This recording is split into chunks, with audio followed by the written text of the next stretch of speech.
This is a great question. Thank you for asking. First of all, when I speak on this, it's based on my lived experience. Your experience might be different than mine, but my experience doesn't invalidate yours, and yours doesn't invalidate mine. Also, I have not had a long-term romantic relationship with a Portuguese man, but I have had long-term friendships with many Portuguese men who have long-term girlfriends. And here's the biggest cultural difference that I notice. Gender relations. I don't think that I would notice these things if I didn't have these friendships. But here's the thing.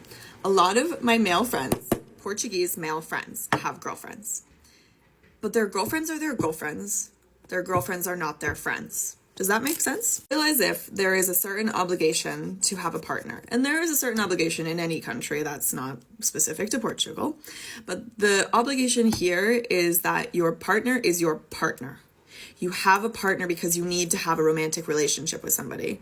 But that person is not somebody who you actually want to spend time with, who you're actually friends with. Like, you go out, you're with your friends, you do your friendship thing, and then you go home to your partner.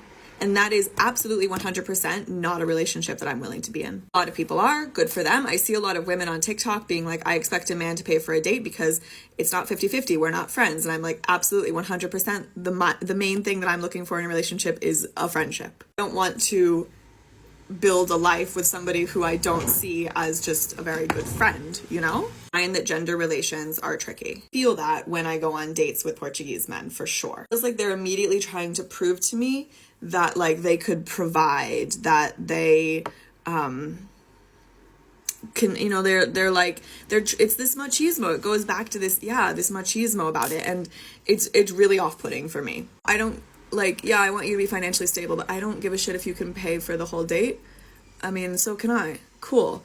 And like, I'm not impressed if you can like fight the guy with the knife in Morocco. Like, that's off-putting to me. I'm not impressed by that. So just to answer some other questions, like, I didn't choose to come to Portugal based on who I would or wouldn't date here.